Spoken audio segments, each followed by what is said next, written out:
Good afternoon, Midwest Mania Outdoor guests. We are here with the legendary M.R. James. You want to introduce yourself, Mr. James? Well, thanks for showing up, Justin. I'm always glad to talk to a fella who's interested in the outdoors, and particularly in archery and bow hunting. And I'll be glad to discuss whatever questions you throw at me. Okay. Let's get a brief history of how you began with archery, how you got into bow hunting. Okay, well, I was around when the only bows they had were either long bows or recurves, and I grew up, got into tournament archery early, shot NFAA rounds for a few years. I had three friends at work that this was at the Magnavox company, and we decided to start a archery club for the people who worked there who would be interested. And one thing led to another, and we started a field archery range out at the local Isaac Walton League. And we had shoots and traveled around and had a good time with archery. But I've always been a hunter. I started hunting growing up in Illinois. There weren't any deer in Illinois, our part of Illinois back then. I didn't see a deer until I was 16, if you can believe that. What part of Illinois? We were in southern Illinois, Wabash County, right along the Wabash River. We were just across the river from Indiana. That's where we live now. We live about 70 miles from where I grew up. My wife grew up in Wabash County, too. But we got into that, and we got to talking. I started writing. I killed my first whitetail with a bow in 1963. Wrote a story for Archery magazine, and one thing led to another. That really hooked me. And being a writer, I've been a newspaper editor, sports editor for a newspaper here in Indiana. I was a feature writer. The Kankakee Daily Journal in Illinois one year. Had that kind of experience, and so it was kind of natural that when I went hunting and someone would ask me if I'd write a story, I was glad to do it. And that's how I got started. And these three friends and I ended up deciding that the three archery magazines that were around then, that was Archery Magazine, Bow and Arrow, and Archery World, they didn't give much space, at least maybe no more than half or less than that, in bow hunting. And that's what interested us. And so one thing led to another, and I started saying, why don't we start a magazine? And we did. The timing was perfect. And when people saw what we were offering, the subscriptions started pouring in, and one thing led to another. And that's been my pet project for the last half century. So it was just a matter of good luck, good timing, and a little talent thrown in. Nice. You said Kankakee. My church has a college down there. Oh, okay. Small world, right? Oh yeah, it's small world. So let's talk about where can we go from here. Let's talk about how many books have you written altogether? I think I've written 10 or 12 books. I started writing, believe it or not, I wrote murder mysteries and westerns for the Pulp Fiction market before I started writing feature articles for magazines. I have a tremendous imagination. I loved westerns. The first thing I sold was a western short story to some publication. I don't even remember what it was. Then I sold a murder mystery or two.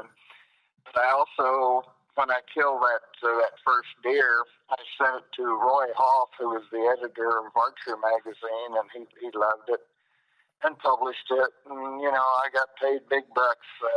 I think he sent me maybe $50, $75 for the piece. This was back the early 60s. And I was hooked. And so each hunt I went on, I wrote about it. But when I didn't really, being involved in writing and being an editor, I said to these friends of mine, I said, we could start a magazine, and I think it would take off, and it did. The timing was just great. And we put out, we sent out some emails, not emails, that was even before email, but we sent out messages. We published just information in some of the newspapers, and a couple of the magazines picked up the fact there was going to be a magazine for bow hunters, and we called it Bow Hunter. And like I said, it was hard to believe the reaction we got, and it just took off like crazy. And I eventually, all three of us worked for Magnum. Two were engineers, one was a graphic artist, and I was industrial editor. So we had the magazine business pretty well covered. Yeah. We didn't quit our jobs or anything to start with. We just worked full time and also put out the publication, which it was bi-monthly. I think the subscription rate back then was $3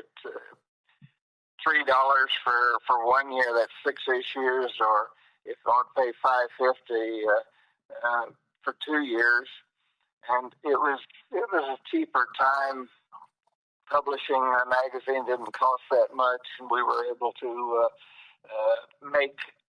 we made an agreement, Justin, that we were not going to take a penny out of the magazine to start with. We were going to put everything that the magazine made back into the publication. And so we started, I think the first magazine had 48 pages. A couple of magazines later, we'd made enough. We kicked it up to 64 pages, and it just gradually grew. And the ads started pouring in because they liked, I guess the advertisers liked what they saw and what we were doing. And so, again, it was just a matter of being in the right place at the right time.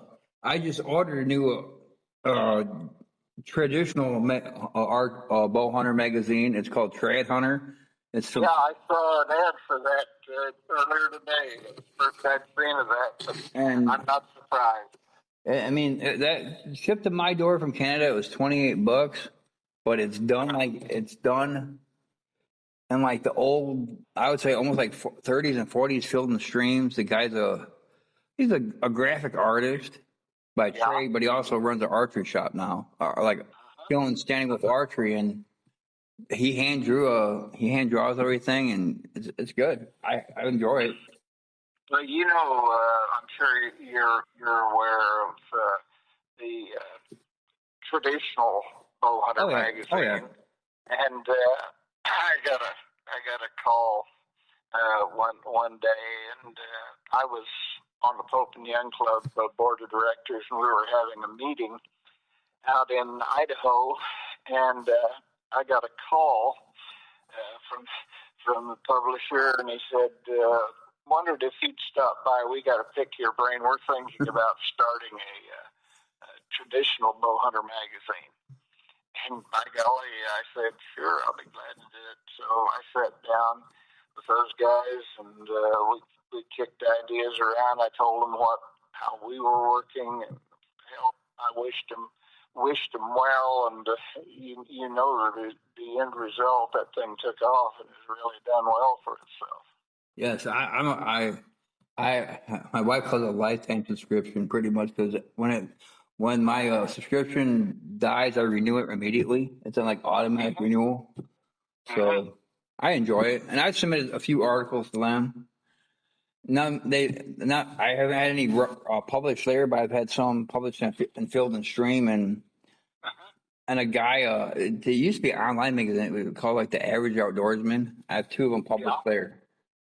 I'm a good storyteller, and I always enjoyed free.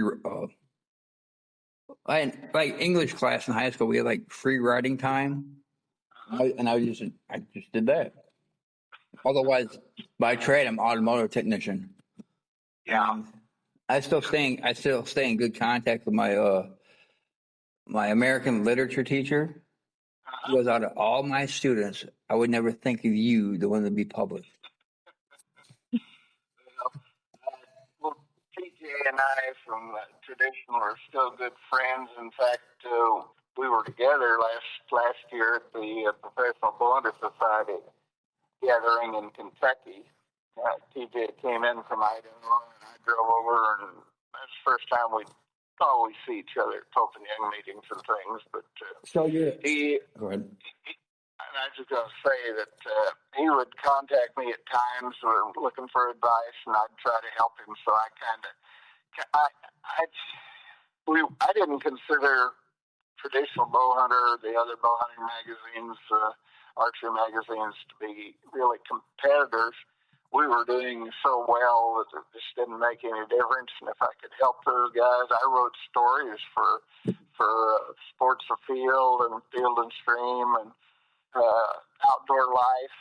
I did a cougar hunt in '71, and that was Bowhunter wasn't out yet, so I published that or sold it to Outdoor Life, and they published it. But it's a small world, it's a small group, and get to know these guys. And I don't consider them competitors. I just consider them fellow bow hunters or archers. And, we get along fine. Now, on that cougar hunt, were you carrying a recurve or a compound or a longbow?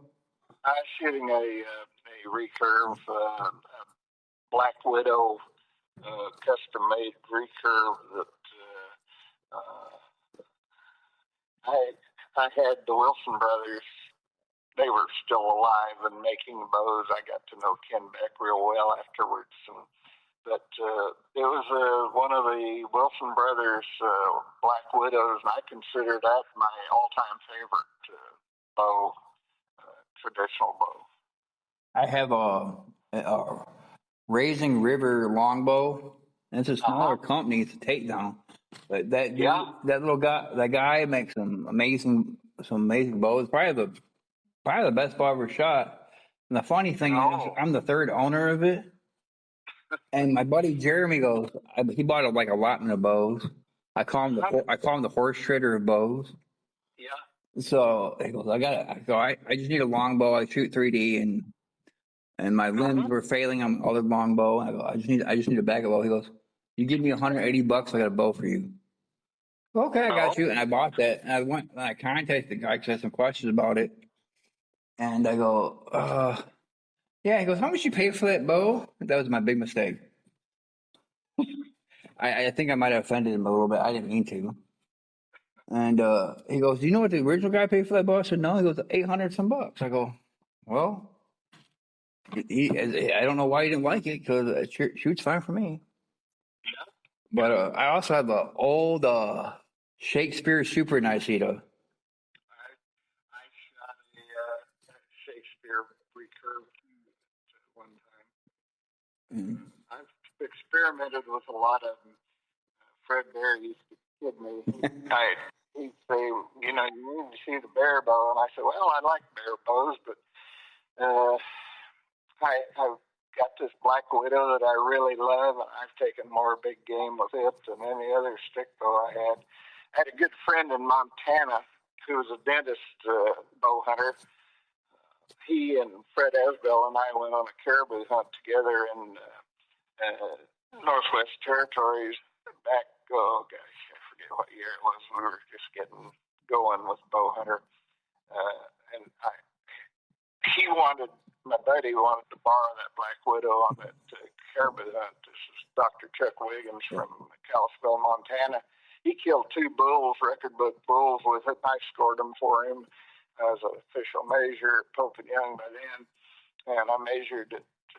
And then, unfortunately, he had a heart attack. I was deer hunting in Idaho, or in Iowa, rather.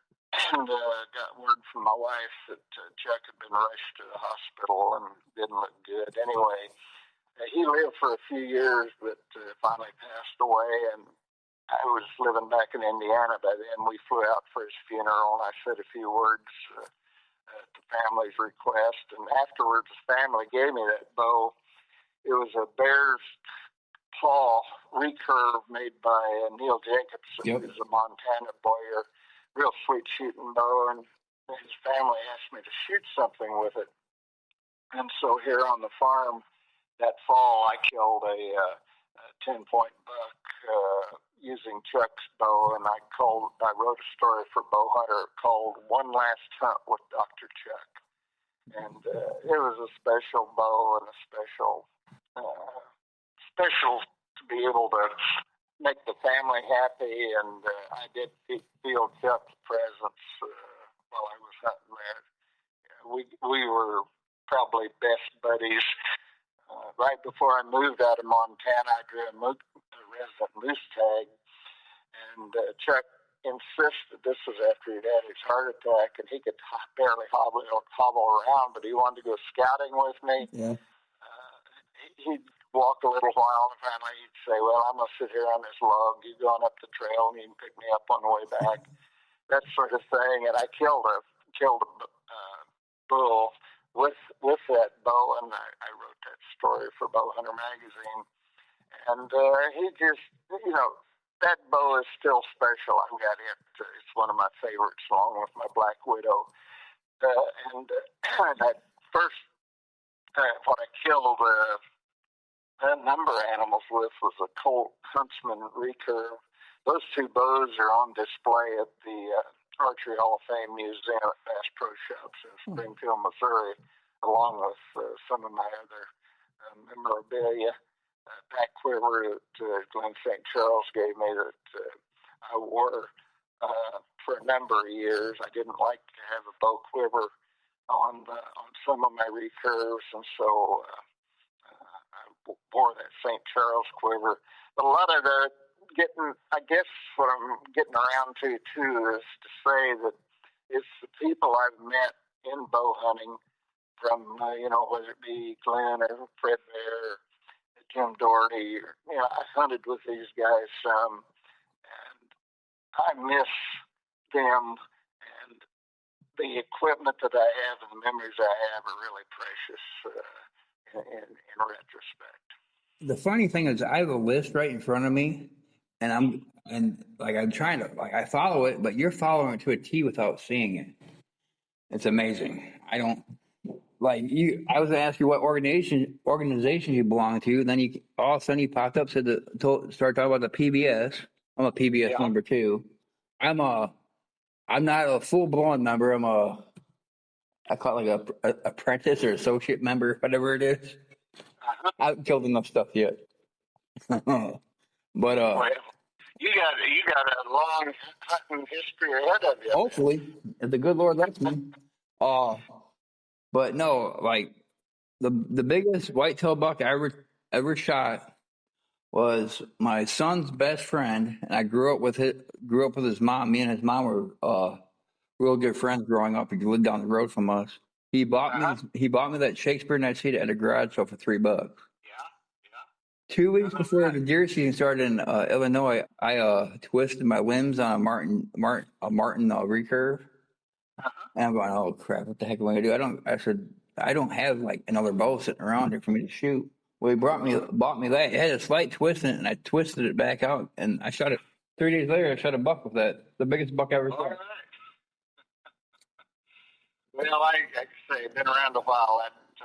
When I got a call, I joined PBS, Professional Bow Hunter Society, when they first started, and I kind of, because of the magazine and two of our major bow advertisers were Compound, Allen and Jennings, and so I did a field test of the first Jennings compound. I went to Colorado and Utah for 2 weeks, killed one buck in Colorado. I went across the state line. I killed 2 bucks in Utah, came back and wrote a story about it, just telling what I thought. I said that compound bow is it's very efficient. I said its biggest advantage is you can hold it indefinitely at full draw.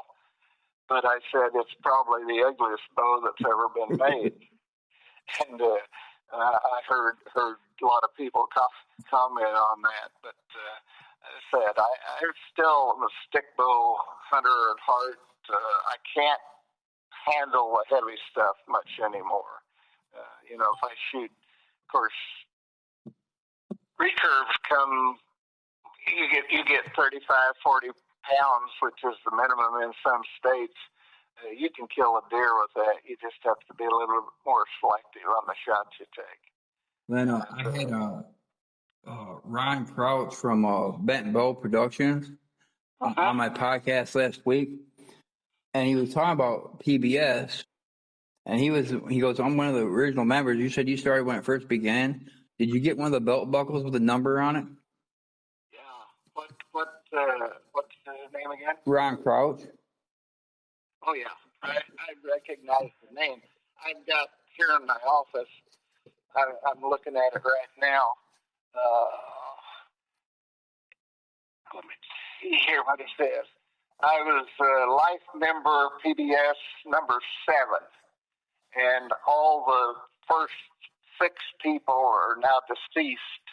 And, I got a call when they had their PBS convention in Louisville a year ago, and they invited me to want me to come over. I hadn't been to one of their gatherings in years, but they asked me to come over because I was now the oldest life member of PBS, and so I went over and got together with TJ and some of my old hunting buddies from way back when, and it was just it was a great time. I enjoyed it, and as I say, I still have a warm spot in my heart for stick bows. I just am getting to the point where if I'm hunting bigger animals, I don't want to mess around with a 40-pound bow.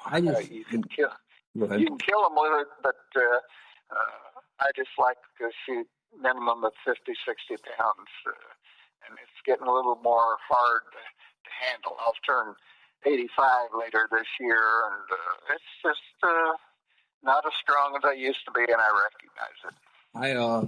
I shoot 45 pounds. I've heard some people say you can't kill elk with it. I've heard people say you can kill elk with it. Depends on your broadhead setup. Oh yeah, again, it's not that you can't, because so many people did before there were compounds. And you get someone like Howard Hill, who shot the real heavy equipment. Yeah. He's one bow hunter I would have loved to meet, but never did. But a lot of the guys, Glenn St. Charles and that whole group, my heroes were Jim Doherty and just some of the guys that wrote for national magazines, Judd Cooney. We got to know each other, and we hunted together, and just most of them are gone now, but I've still got the memories, and still love looking back on those hunts with those fellas. So your most memorable hunt, would it be the one you used your buddy's bow to kill that buck on your farm? Yeah, that would have to rank near the top. That was special. The family was just really thrilled. And Chuck was the kind of guy that everybody out there loved. He was the town dentist. Each hunting season, he would take ad space in the local paper, the Daily Interlake, and feature some youngster with a buck or whatever it was he shot. And he had that saying, take your kid hunting. You won't have to hunt for your kid. Yeah. He published that in a photo each week, 1 or 2 pictures of local kids that were into bow hunting. He was just that kind of guy, and I sure hated to lose him as a friend because he was special. I ruined my kid on hunting, my son. Every time we go bow hunting, he would either get soaking wet, freezing cold, or soaking wet and cold. Yeah. I've got 3 boys. 2 of them didn't want any part of hunting. They wanted to go with me. And Dad, I'm cold. It's starting to rain. Can we go home now? And I had this middle son, Dave. He killed his first deer with the bow, and he was first whitetail with the bow, and he was 12, I think. He killed his first mule deer when he was 14. He killed his first antelope when he was 16. He started going on hunts with me. I took him up to the Northwest Territories, and he killed his first 2 caribou up there. And he's got a boy, Mark, who's my grandson, and he's going to be a hell of a hunter. He killed a real nice elk last year, and he's killed moose. He drew a moose license now. No, I take that back. He drew a sheep license in Montana, and that's his goal. Dave's going to try to guide him and get him a sheep. Dave's killed a bighorn out there. So it's in the family. It's in the blood, I guess. My youngest daughter, like all my kids shoot archery. My middle daughter, I think she shoots it because my younger daughter shoots it and I shoot it. Yeah. But my younger daughter, last 2 archery tournaments, 3D tournaments, she outscored me. Granted, she shoots closer and she's shooting recurves. Yeah. And she goes, Dad, I won shooter of the year last year and I won the championship. What did you win? But she's doing her hunter safety course this year, and I paid the extra fee so she can hunt at the sportsman's club with me. And yep. So, and the minimum weight here in Illinois is 35 pounds, and she's got a ILF recurve that she shoots 3D with. And I wasn't paying attention. Well, she put the heavier limbs on it. She's been shooting the heavier limbs for the whole 3D season. I had no idea. So I killed deer this year. She shot squirrels with her bow last year.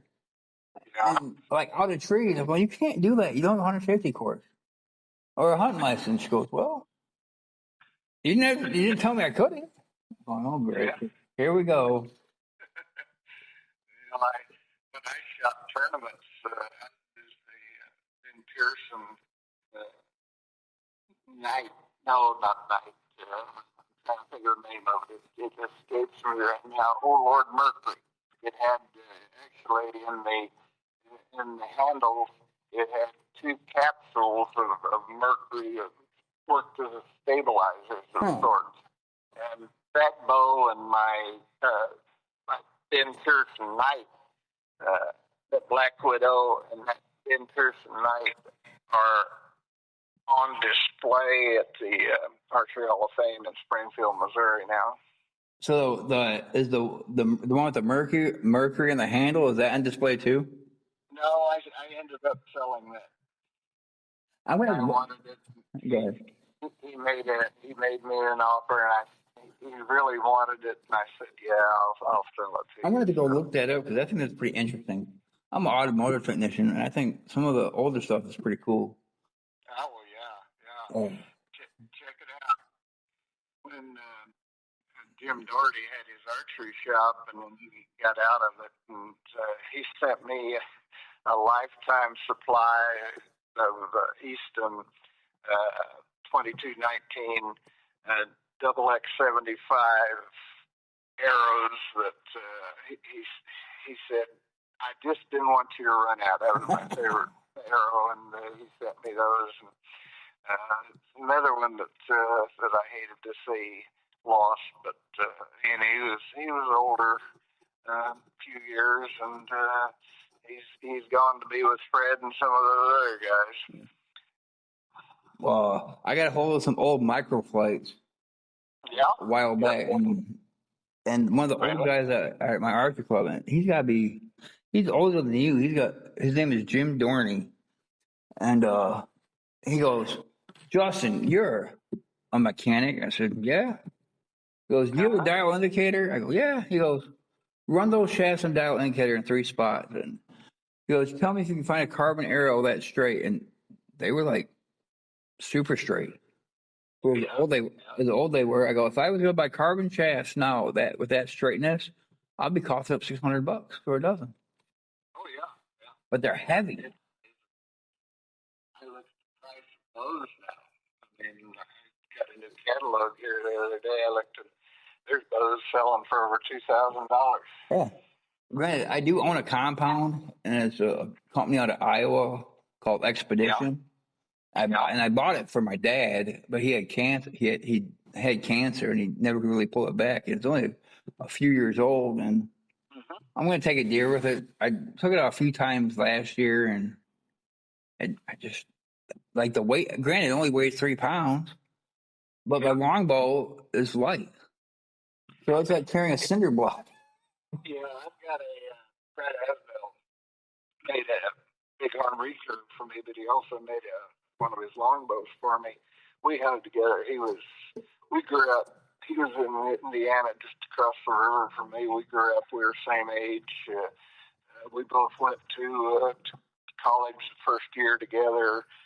Hunted with Fred all over, and he's another one that unfortunately is no longer with us. But he was one of my favorite. When he was president of the Pope and Young Club, he was the longest serving president in Pope and Young history.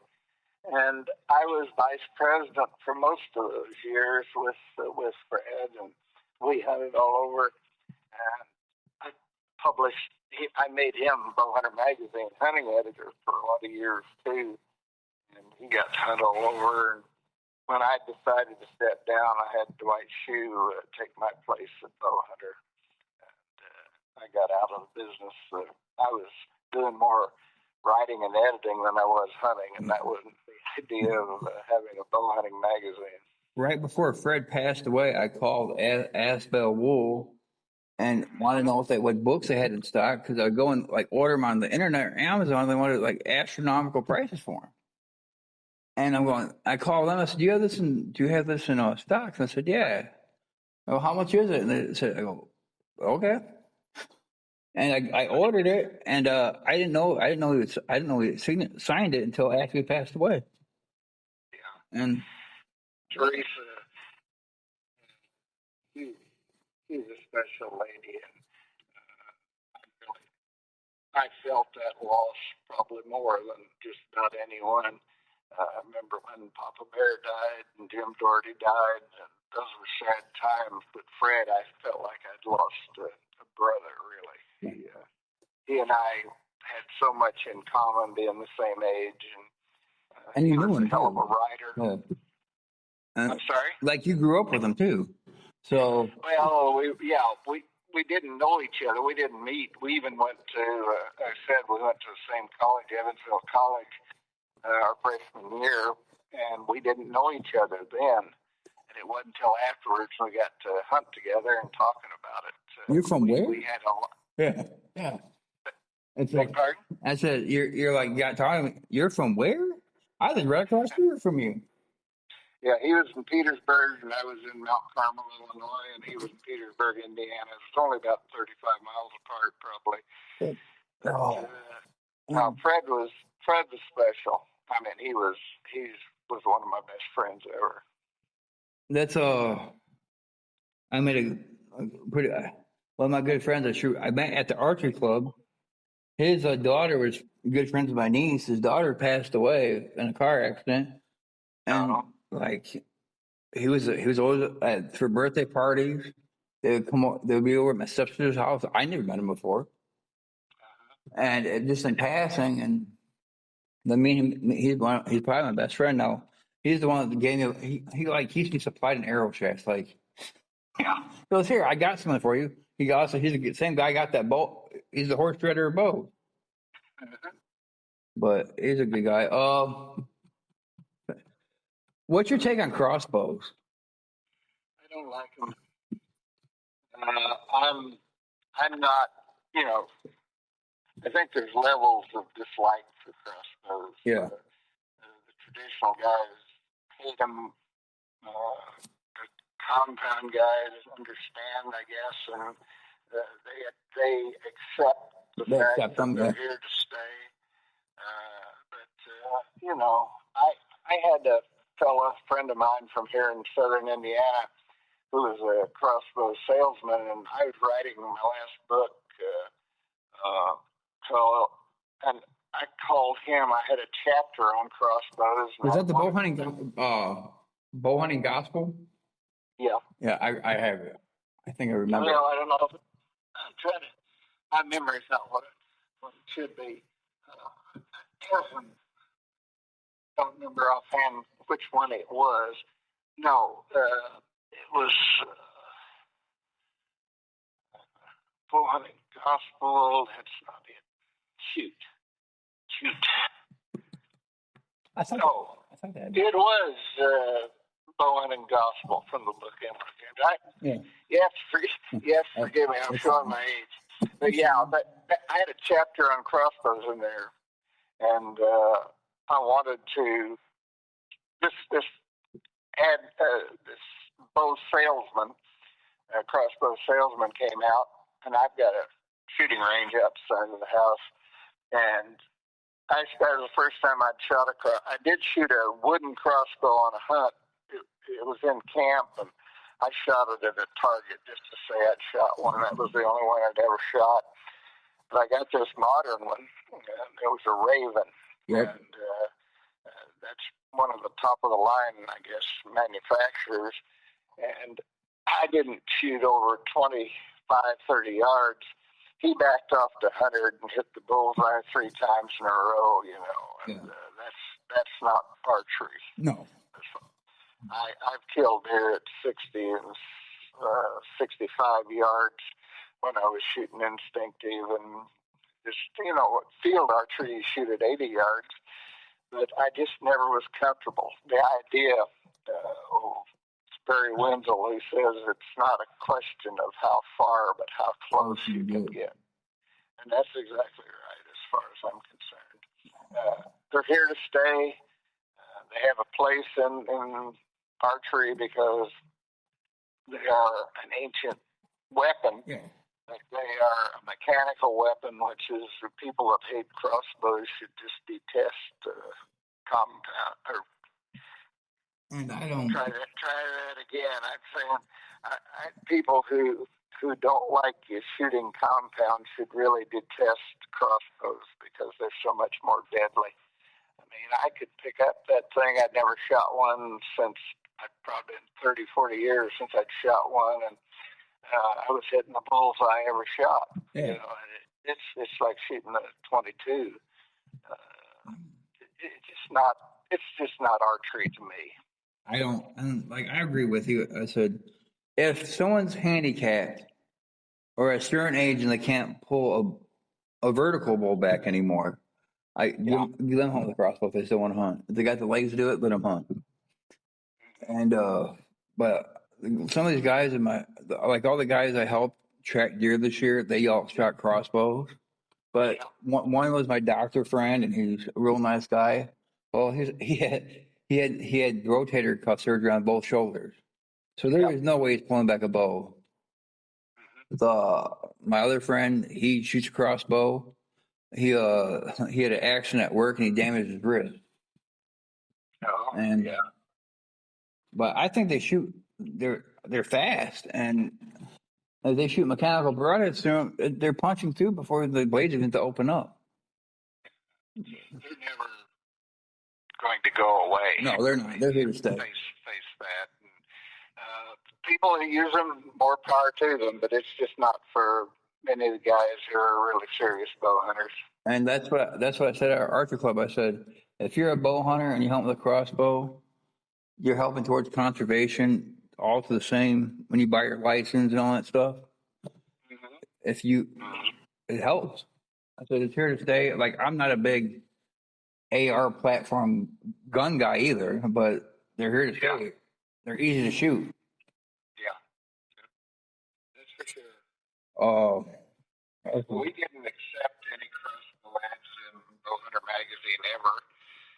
And now, of course, I sold the business and I'm just listed on the masthead as their founder. Yeah. But I don't know if you ever see the copies of Bow Hunter magazine. My dad used the last issue, not this most recent, but the last issue had a bow hunter with a crossbow on the cover. And I heard from I don't know how many people saying, "Did you see that?" And I said, "Oh yeah."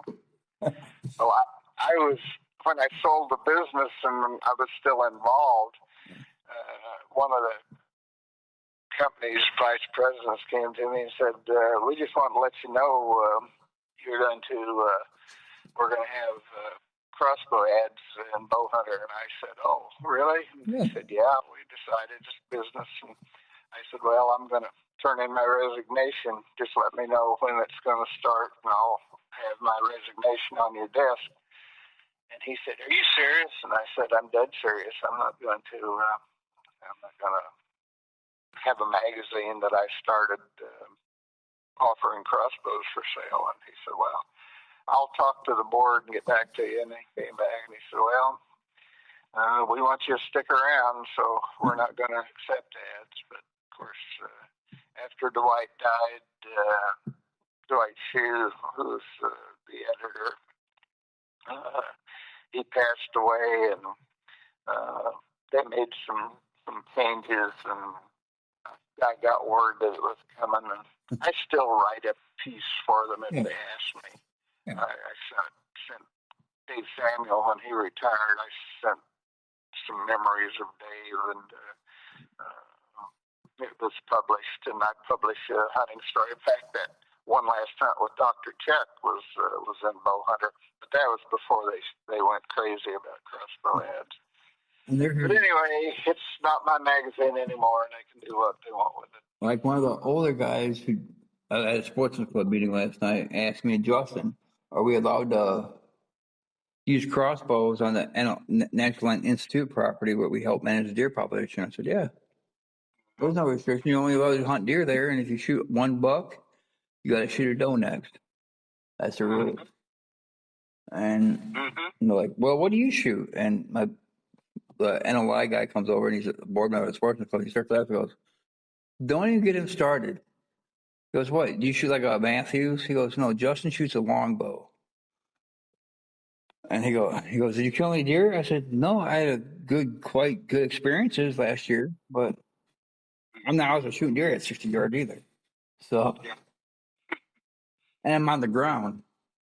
So, but, are you a heavy arrow guy or a light arrow guy? Heavy. Heavy. Oh. And your fixed blade, you probably shoot fixed blade broadheads too, right? I do. I've shot some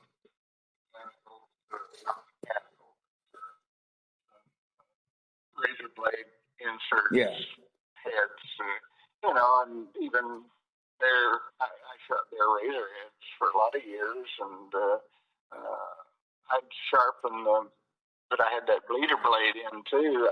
I'm a believer in a two-blade broadhead. You can shoot into a deer, and you can, depending on how the arrow enters the vitals, that bleeder blade can take out an artery or vein if it's there. If it's not there, you can shoot through it, and you won't get the blood loss that you should get. So I always shoot a 3 or 4 blade broadhead, and I prefer the ones that I can sharpen myself. I got a couple old Bear razor heads still in the box. And I want to hunt with them this year, and I got the adapters for carbon arrows for them to go on. Yep. I'm kicking it around. They came in. I'm always on Facebook Marketplace, and this guy was selling wood arrows, and it came in a nice cedar box and had a bunch of other archery stuff. They had it in there for $50, and he's moving down to Florida. And I walked in this guy's room, and it's like I walked in the Field Museum because he has mounts everywhere. Yeah. And then I get home, I look at him because I didn't pay any attention. I was like shock and awe. He had a couple bull elephants he mounted, and their mounts were on. I go, first of all, how did you get him to the door? Second of all, what did you kill him? He goes, that one was shot with a 90-pound recurve, and that one was shot with a big bore game rifle. I go, that's cool. Well, that's like, what do you say? His name is David. He never gave me his last name, but he's 90-some. Yeah, he was a dentist too. Oh, okay. So he was a pretty cool guy. Then that case I got, and he showed me, and he opened it up. It held 24 arrows.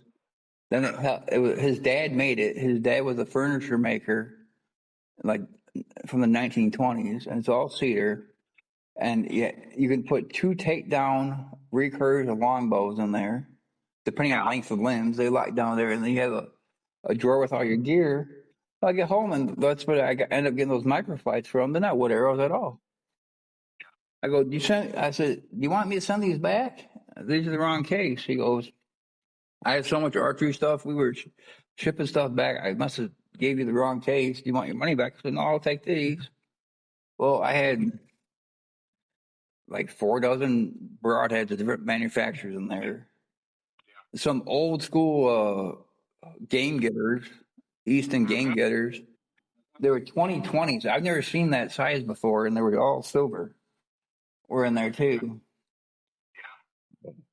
So they remind how big they were. They remind me of fuel line for cars. And but he was a pretty cool guy. And he sent me a tracking number. And he says this is Dr. Dave, and sent me a tracking number. And I made a joke. He has a polar bear that his dad shot like in 19 before it was illegal to shoot him in United States. I go, yeah. I said, what are you gonna do with that? He goes, I have to ship it, but I don't know who I'm gonna ship it to. And I made the joke. I said, well, I guess if you don't want to ship it down to your house in Florida, I'll take it. So hopefully he's not sending me that polar bear, because that ain't gonna fit anywhere in my house. But he's a pretty cool guy. Yeah. And full of stories. He had, and he was telling us about this African witch doctor, like had to bless all their bows and arrows and shoes. He goes, it was crazy. Yeah. I think we answered all my questions. I definitely want you back on my podcast, and we can.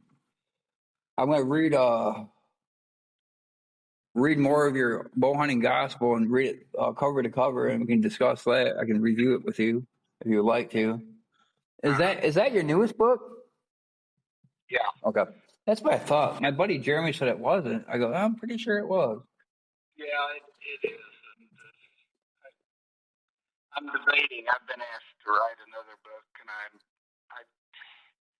I'm not sure I'm up to it. We'll see. I may try to write one more book, but that was the one that was designed to wrap things up as far as my involvement in books.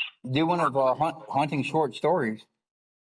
You probably got do one of hunting short stories of all your adventures in the field. Well, I've got I had a book, Blind Pigs and Big Bucks, number of my hunts in it. Is that still? Go ahead. I try to include a hunting story or two in all my books. Sometimes I succeed and sometimes I don't. I think I've published 9 or 10 books, if I remember right. Is that Blind Pigs and Big Bucks? Is that still in Is that still in print, or? That's a paperback, big paperback book. It's got me on the cover with forget what animals. I've got a deer, an elk, a moose, something else on the cover. But that was one that was just, frankly, it was just a repeat of some of my feature articles in Bowhunter magazine. I'm gonna go see if I can find that and dig it up and get it. But, yeah, they're still floating around. That goes back. That was one of the. I think that was back in the early 2000s when that appeared. So it's probably 20 years old or more. All right. But I appreciate you sitting down and taking time out of your day. And well, it's been a pleasure, Justin. No problem. I hope I don't scare off any of your listeners. No, you don't. My listeners dig all this stuff, and they love hunting, they love fishing, they love everything outdoors. And I try to keep politics out of it. I try to keep open minds out, because the outdoors is for everybody, and that's what I think. But yeah. Well, again, it's a pleasure, and if you're ever down in southern Indiana, you stop by the farm here, and I'll take you out and show you the deer that, I'll take you on a tour of what they call the M.R. Museum here locally, and take you out in the woods and show you what I'm doing. I'm in Indiana every once in a while, but my wife's uncle lives right across the border in Chicago. And Indiana's a pretty big state. We're a long way from Chicago. I'm in northern Illinois where I live. I'm about 30 minutes from the Wisconsin border. If you look on a map where I-64 goes across the bottom half of bottom quarter, I guess, of Indiana. Okay. We're only probably 50 miles from Illinois, and we're only about 30 miles from Kentucky. We're down here in the very tip. Just give me a holler, and we have people stop by all the time. I mean, bow hunters through the area, and they stop, so I'll show them around. Look forward to it. All right. Thanks for thinking of me. No problem, sir. You have a nice day. You take care. Thank Bye. you. Bye.